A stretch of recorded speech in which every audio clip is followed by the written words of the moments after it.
Hey guys, it's me Sameer and welcome back to my channel. If you've seen any tutorial on dynamic programming, it probably starts out with an example of Fibonacci sequence. It shows you how to write a function that calculates the value of any number in the Fibonacci sequence recursively. That function has exponential time complexity, but a lot of values are being recomputed. So the tutorial shows you how storing the value reduces the complexity. This misleads a lot of people into thinking that dynamic programming is just storing the values that you have computed to not recompute them, which is wrong. It is a part of solving a problem using dynamic programming, but it's not even the most important part. And that is why I think the Fibonacci problem is a bad example of dynamic programming. In this video, I will explain what dynamic programming actually is, what is the process of solving dynamic programming problems, and how you can master that process. So let's get started. So the problem is given a list of n coins, their values v1 to vn, and the total sum s. Find the minimum number of coins, the sum of which is s, and you can use as many coins of one type as you want. The first step to solving any dynamic programming problem is defining a state. A state is kind of a structure of the solution. For example, in this problem, a state would be the solution for some I. Let's call it fi.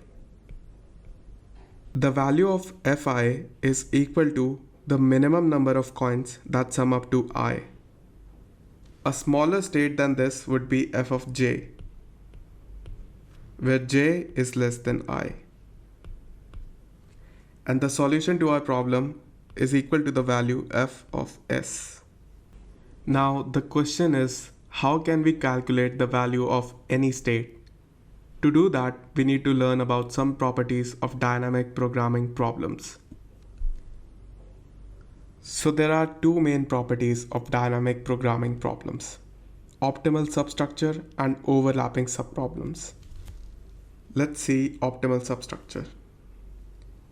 So a given problem has optimal substructure property if optimal solution of the given problem can be obtained by using optimal solutions of its subproblems. If you didn't understand what that means, it's okay. I actually didn't know what optimal substructure was before making this video, but I knew about this property without having a name of it in my mind. So let me tell you in simple terms what it actually is. What this basically means is that the value of any state can be calculated by using the value of smaller states. Notice that any smaller state gives you the optimal solution for a subproblem. Our problem actually shows optimal substructure because, well, I chose it for a dynamic programming tutorial, but let's prove that it has this optimal substructure. So let's say that we have the optimal solution, the minimum number of coins that make up the value s. And let's say one of those coins has value v. So if you remove v from s, then the rest of those coins make up the value s minus v. And the number of coins that make up this value s minus v is equal to f of s minus v. Because if it wasn't equal to f of s minus v, and let's say it was larger than this, then we can just add a coin with value v to the solution of fs minus v. And that would make up the value s, and that would actually be smaller than our solution fs, which is a contradiction.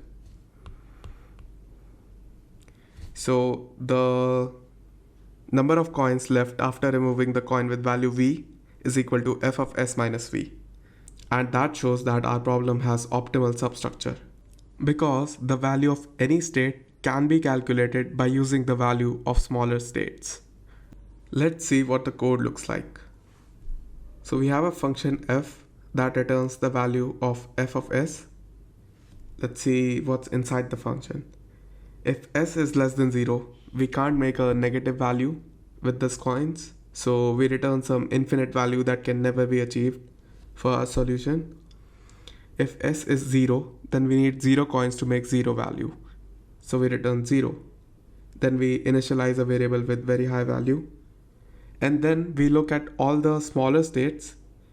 calculate their value, and try to add that one coin with value vi to it, and let see if that minimizes our answer.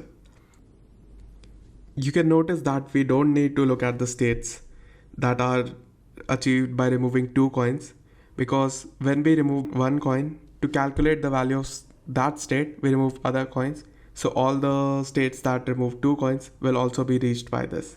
Now let's look at the other property of dynamic programming problems, that is overlapping subproblems. So let's see how a function that we wrote works when we run it for some values. Let's say the list of coins contains coins with value 1 and 2, and s is equal to 4. So the first thing that we do is we call f of 4. From that we call 3 and 2, 2, 1, 1, 0. From f of 2 we call 2 minus 1, 1, 2 minus 2, 0. From f of 1 we call 1 minus 1, 0, 1 minus 2, minus 1,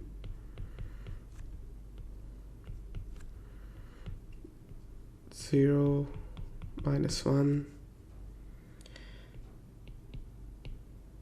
0, minus 1.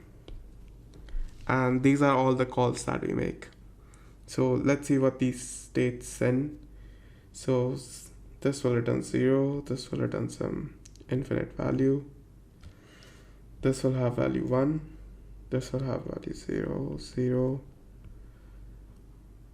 infinite, 0, infinite, 0, 1, sorry, 1, 1, 2, 1, 2.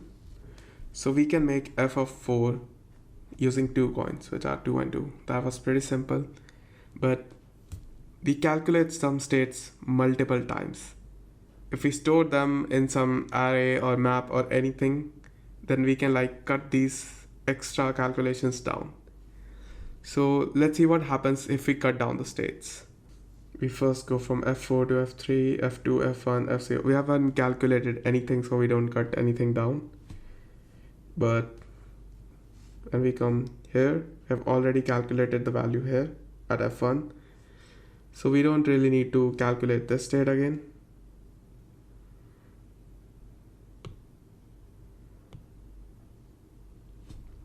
Then we go here, we have already calculated f2, so we again don't need to calculate this state again. And you can see how easily we have reduced our complexity. We say that a problem has overlapping subproblems if we calculate the value of smaller states multiple times.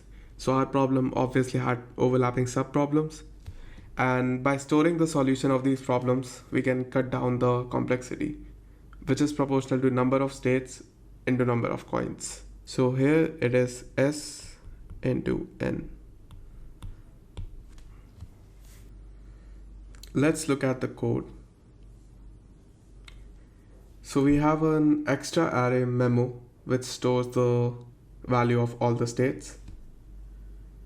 So you can see if we already have the value stored, we just return that. Otherwise, we calculate the value for this state and return it. So the code is pretty simple. One thing to note here is that 0 is a base state. A base state is a state for which you already know the answer. So you start from the target state and keep breaking it down till you reach the base states, and then build the value from those. So let's move on. There are two ways of solving a dynamic programming problem. One way is iterative, which is also known as bottom-up, and the other is recursion plus memoization, which is also known as top-down. The previous method that we used to calculate the value of a state using a recursive function and storing the value of states is called recursion plus memoization. We started from the target state and broke it down to smaller states till we reached the base state. We are basically going down to the base state, which is why it is called top-down. We can also use another method to calculate the value of the target state by starting from the base states and going up. This is why it's called bottom-up or iterative, because we are iterating on the states from smaller to larger and calculating their values. Let's look at the code of iterative method. You can see the code here. We have the value of base state, f0 is equal to 0, and then we pretty much do the same, but we have already computed the answer to smaller states, so we can just use that. And we output the answer. Let's look at the difference between these two methods. So as you can see, with top down, you just call the function and you don't need to worry about the order in which the states are computed. It's kind of automatically done. But when you're doing bottom up, you need to start from base states and go from smaller to larger. So you need to understand which states are smaller. It was pretty easy in this case, but in some cases it can be kind of difficult. As you can see with top down, not all states need to be computed, because when you start from the target state, you only compute the states that are required. But you don't know what states are required when you do iterative. So you need to compute almost all the states. Top down is also easier to code because you don't have to worry about the order. With bottom up though, you have all the states pre-computed. You have value of all the states. So there are some optimizations that can be applied. These generally come up in competitive programming, but for interviews, it's not really necessary. And for interviews, I almost always do top down. So now you know what you need to do when you see a DB problem. Define a state, define how you will calculate the value of that state using a recursive relation, then calculate the values using either top-down method or bottom-up method. But what kind of problems can be solved by dynamic programming? So let's have a look at that. The first kind is optimization. You need to minimize something or maximize something. That's the kind of problem that we solve. The other kind is counting the number of ways of doing something. So for example, if instead we had count the number of ways in which you can select coins that sum up to S, then that problem would be an example of this.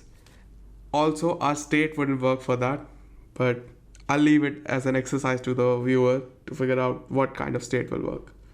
Third kind of problem that can be solved using DP is a Boolean problem. So it could be something, is it possible or not to do something? And then that kind of problem can maybe be solved by dynamic programming. But remember, don't just blindly apply dynamic programming to any of all these kinds of problems. It is important that the problem has the properties of dynamic programming, which is optimal substructure and overlapping subproblems. If it doesn't have overlapping subproblems, it could probably be solved by greedy or maybe divide and conquer. But don't worry about that now, just remember. Now you know the process of solving a DP problem. The question is, how can you get better at defining states and finding the recursive relation between them? And the answer is by solving a lot of DP problems.